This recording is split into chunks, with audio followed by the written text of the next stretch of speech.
അത് വളരെ പ്രധാനപ്പെട്ട ഞെട്ടിക്കുന്ന വിവരമാണ് ഇപ്പോൾ ലഭ്യമായത്. ലഭിച്ചത് UDF ക്യാമ്പിൽ തന്നെയാണ്. ഇപ്പോൾ 8-ാം തീയതി ജൂലൈ മാസം 8-ന്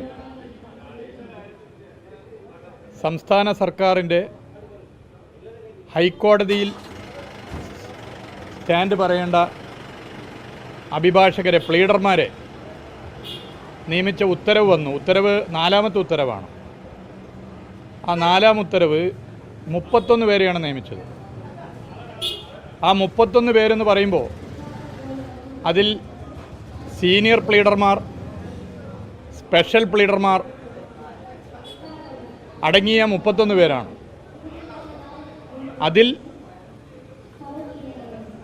നേരത്തെ ABVPയുടെ നേതാവും ഇപ്പോൾ BJPയുടെ സജീവ പ്രവർത്തകനും RSSൻ്റെ കൊലക്കേസ് ഉൾപ്പെടെ വാദിക്കുന്ന അഭിഭാഷകനോടൊപ്പം കേസ് വാദിക്കുകയും ചെയ്യുന്ന ഒരു വ്യക്തിയെ നിയമിച്ചിരിക്കുകയാണ്. ശരത് എന്നാണ് ഈ വ്യക്തിയുടെ പേര്. 2004-2009 കാലഘട്ടത്തിൽ തൃശ്ശൂർ ലോ കോളേജിൽ ABVPയുടെ സജീവ പ്രവർത്തകനാണ്. അന്ന് തൃശ്ശൂർ ലോ കോളേജിൽ പഠിച്ച KSU നേതാക്കന്മാർ ഇന്ന് കോൺഗ്രസിൻ്റെ സമുന്നതരായ നേതാക്കന്മാരായി, UDFൻ്റെ സമുന്നതരായ നേതാക്കന്മാരായി പ്രവർത്തിക്കുന്നുണ്ട്. അന്ന് KSUവിൻ്റെ വിദ്യാർത്ഥി സംഘടനാ പ്രവർത്തന രംഗത്ത് വന്ന ആ കോളേജിൽ വന്നവർ ഇന്ന് മന്ത്രിസഭയിലുണ്ട്. അപ്പോൾ ആ കാലഘട്ടത്തിൽ ABVPയുടെ സജീവ പ്രവർത്തകനായ ഈ വ്യക്തിയെ എങ്ങനെയാണ് മുഖ്യമന്ത്രി നേരിട്ട് കൈകാര്യം ചെയ്യുന്ന നിയമവകുപ്പിൻ്റെ ഭാഗമായുള്ള ഹൈക്കോടതിയിലെ ഗവൺമെൻറ്റിൻ്റെ പ്ലീഡർമാരെ നിശ്ചയിക്കുന്ന പട്ടികയിൽ ഇടം കണ്ടെത്തിയത്? വളരെ ഗൗരവമുള്ള വിഷയമാണ്. നമുക്കറിയാം, സംഘപരിവാറിൻ്റെ ഉത്തരവാദിത്തപ്പെട്ട സംഘടന മുഖ്യമന്ത്രിയെ കണ്ട് നിവേദനം നൽകിയ ഫോട്ടോ ഇന്ന് സോഷ്യൽ മീഡിയയിൽ വലിയ നിലയിലേക്ക് വൈറലാണ്. കഴിഞ്ഞ 10 കൊല്ലം ഇത്തരത്തിലുള്ള മതവർഗീയത ഉയർത്തിപ്പിടിക്കുന്ന, മതരാഷ്ട്രവാദം ഉയർത്തിപ്പിടിക്കുന്ന സംഘപരിവാർ നേതാക്കന്മാർ കേരളത്തിൻ്റെ മുഖ്യമന്ത്രിയുടെ ഓഫീസ് നിരങ്ങിയിട്ടില്ല. 10 കൊല്ലത്തെ കണക്കെടുത്ത് പരിശോധിച്ചാൽ നമുക്ക് കാണാം. എന്നാൽ ഈ ഗവൺമെൻറ് വന്ന് 2 മാസം തികയുന്നതിനിടയിൽ തന്നെ സംഘപരിവാറിൻ്റെ നേതാക്കന്മാർ ഒറ്റക്കും കൂട്ടായും മുഖ്യമന്ത്രിയെ കാണുകയും അവിടെ സമയം ചെലവഴിക്കുകയും ചെയ്യുന്ന സ്ഥിതിയാണുള്ളത്. ഇങ്ങനെയുള്ളൊരു പശ്ചാത്തലത്തിലാണ് സർക്കാരിന് വേണ്ടി കേസ് വാദിക്കാൻ വേണ്ടി നിശ്ചയിക്കപ്പെടുന്ന പ്ലീഡർമാരുടെ പട്ടികയിൽ BJPയുടെ സജീവ പ്രവർത്തകൻ, ABVPയുടെ മുൻ നേതാവ്, RSSൻ്റെ കൊലക്കേസ് ഉൾപ്പെടെ വാദിക്കുന്ന അഭിഭാഷക പട്ടികയിലുള്ള ഒരു വ്യക്തിയെ VD സതീശൻ എന്ന നിയമവകുപ്പ് കൈകാര്യം ചെയ്യുന്ന കേരളത്തിൻ്റെ ബഹുമാനപ്പെട്ട മുഖ്യമന്ത്രി ഉൾപ്പെടുത്തിയിട്ടുള്ളത്. ഇത് ഗൗരവമേറിയ പ്രശ്നമായിട്ടാണ് ഞങ്ങൾ കാണുന്നത്. ഇത് പൊതുവേ ഈ 2 മാസത്തിനിടയിൽ നിരവധി സംഭവങ്ങൾ നമ്മൾ കണ്ടു, ഇതുപോലുള്ള സംഭവങ്ങൾ കണ്ടു.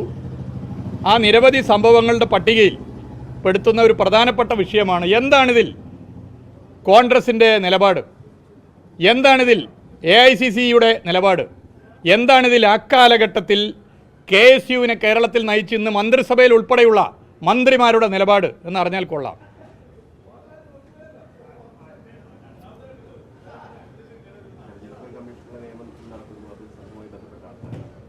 തെരഞ്ഞെടുപ്പ് കമ്മീഷണറുടെ നിയമനവുമായി ബന്ധപ്പെട്ട വിഷയം ഉയർത്തിയത് KPCC ഭാരവാഹിയാണ്. KPCC ഭാരവാഹിയാണ് ആ വിഷയം ഉയർത്തിയത്. അതിനു മുമ്പും സമാനമായ ചില നിയമനങ്ങൾ സംഘപരിവാറുമായി ബന്ധപ്പെട്ട് കേരളത്തിൻ്റെ മുഖ്യമന്ത്രി തന്നെ നേരിട്ട് നിയമിച്ചത് ചർച്ച ചെയ്യപ്പെട്ടതാണ്.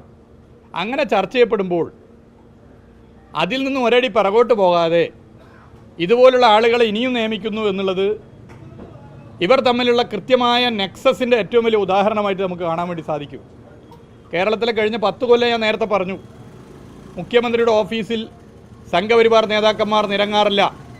എന്നാൽ ഈ 2 മാസത്തിനിടയിൽ നമ്മളിത് കാണുന്നു. ഇപ്പോൾ ഏറ്റവും ലേറ്റസ്റ്റായി സോഷ്യൽ മീഡിയയിൽ നമ്മൾ തീവ്ര വർഗീയത ഉയർത്തിപ്പിടിക്കുന്ന ഒരു പ്രസ്ഥാനത്തിൻ്റെ നേതാക്കന്മാർ മുഖ്യമന്ത്രിയുമായി ചിരിച്ച് സംസാരിച്ച് പോകുന്ന രംഗം നമ്മൾ കണ്ടു. അപ്പോൾ നേരത്തെ 10 കൊല്ലം ഇവർക്ക് പോകാൻ തോന്നാത്ത മുഖ്യമന്ത്രിയുടെ ഓഫീസിൽ UDF ഗവൺമെൻറ് വന്ന് പുതിയ മുഖ്യമന്ത്രി വന്നപ്പോൾ എങ്ങനെ പോകാൻ തോന്നുന്നു? ഇത് ഗൗരവമായ വിഷയമാണ്. ഇതിനോട് കൂട്ടിച്ചേർത്ത് വേണം ഇത്തരം പ്ലീഡർമാരുടെ നിയമനം. പ്ലീഡർ എന്ന് പറഞ്ഞാൽ ഒരു സർക്കാരിൻ്റെ ശബ്ദമാണ്. ജുഡീഷ്യറിയിൽ ഒരു ഗവൺമെൻറ്റിൻ്റെ വോയിസാണ് പ്ലീഡർ. അവിടെ ഇതുപോലുള്ള BJPയുടെ ഉത്തരവാദിത്തപ്പെട്ടവരെ നിയമിക്കുന്നതിലൂടെ വളരെ ഗൗരവമേറിയ ഒരു പ്രശ്നമായി ഇത് കാണേണ്ടതുണ്ട്. ഇതിൽ മുഖ്യമന്ത്രി മറുപടി പറയണം. അന്നത്തെ ഇദ്ദേഹം ABVP നേതാവായപ്പോൾ KSUവിൻ്റെ നേതാക്കന്മാരായി ഇന്ന് മന്ത്രിസഭയിൽ ഇരിക്കുന്നവർ ഇതിൽ മറുപടി പറയണം. KPCC ഇതിനകത്ത് മറുപടി പറയണം. AICC ഇതിൽ നിലപാട് വ്യക്തമാക്കണം.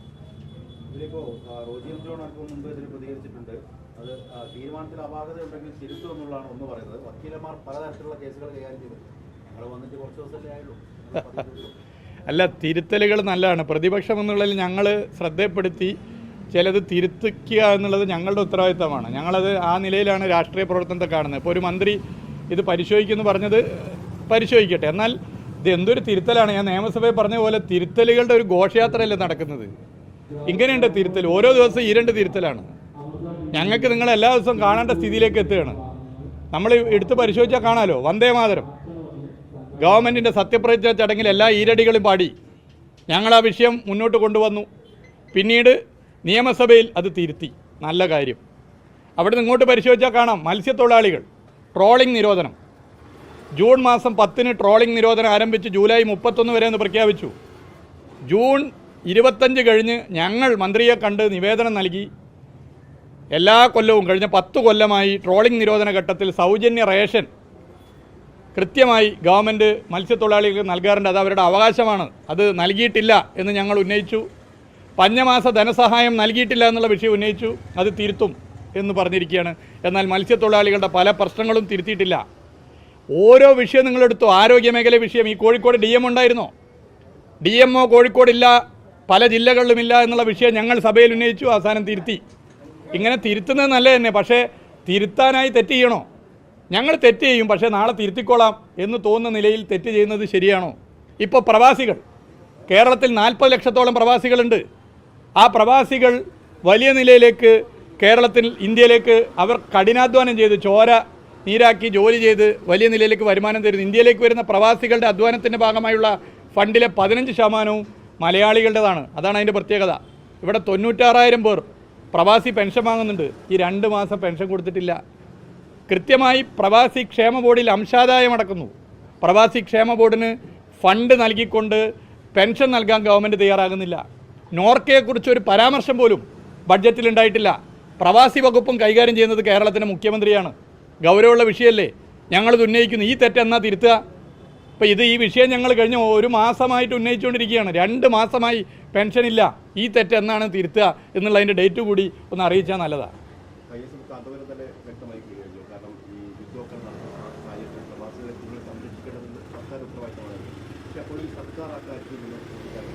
അല്ല, നമ്മൾ പൊതുവെ എടുത്ത് പരിശോധിച്ചാൽ, ഇപ്പോൾ പ്രവാസികളുടെ കാര്യം എടുത്ത് പരിശോധിച്ചാൽ കേരളത്തിൽ 40 ലക്ഷത്തോളം പ്രവാസികളുണ്ട്. 40 ലക്ഷത്തോളം വലിയ നമ്പറാണ്. അതിൽ പെൻഷൻ വാങ്ങുന്നവർ ഏറെക്കുറെ ഞാൻ നേരത്തെ പറഞ്ഞു 1 ലക്ഷത്തിലധികം ഉണ്ട്.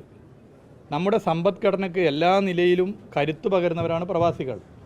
അവർക്ക് നൽകേണ്ട ഫണ്ട്, പെൻഷൻ, അത് പിടിച്ചു വെക്കുന്നതിൻ്റെ ആവശ്യം എന്താണ്? എന്തിനാണ് അവരെങ്ങനെ പ്രയാസപ്പെടുത്തുന്നത്? ഇപ്പോൾ നിങ്ങളെയൊക്കെ കുടുംബത്തിൽ വീട്ടിലും പ്രവാസികളുണ്ടാകും. ആ പെൻഷൻ അവർക്ക് എത്രത്തോളം ആശ്വാസമാണ്. ഈ 10 കൊല്ലം പെൻഷൻ മുടങ്ങിയിട്ടില്ലല്ലോ. LDF ഗവൺമെൻറ് ഭരിച്ച 10 കൊല്ലം പെൻഷൻ മുടങ്ങിയില്ല. LDF ഗവൺമെൻറ് ഭരിച്ച 10 കൊല്ലത്തെ ബഡ്ജറ്റിൽ എവിടെയെങ്കിലും നോർക്കയെക്കുറിച്ച് ഒരു പരാമർശം നടത്താതെ പോയിട്ടുണ്ടോ? ഇല്ല. അപ്പോൾ എന്താണ് ഇവരുടെ സമീപനം എന്നുള്ളത് ഗൗരവമുള്ള വിഷയമാണ്. ഒരുപാട് തെറ്റിപ്പോൾ തിരുത്തി. ആ തെറ്റ് തിരുത്തിയതിൻ്റെ ഈ 2 മാസത്തിൻ്റെ പട്ടിക ഞാൻ എടുത്ത് പറയേണ്ടതില്ല. ഒരുപാട് തെറ്റുകൾ തിരുത്തി. ഈ പ്രവാസികൾക്ക് പെൻഷൻ നൽകാത്ത ഈ തെറ്റ് എന്നാണ് തിരുത്തുക എന്ന് കേരളത്തിൽ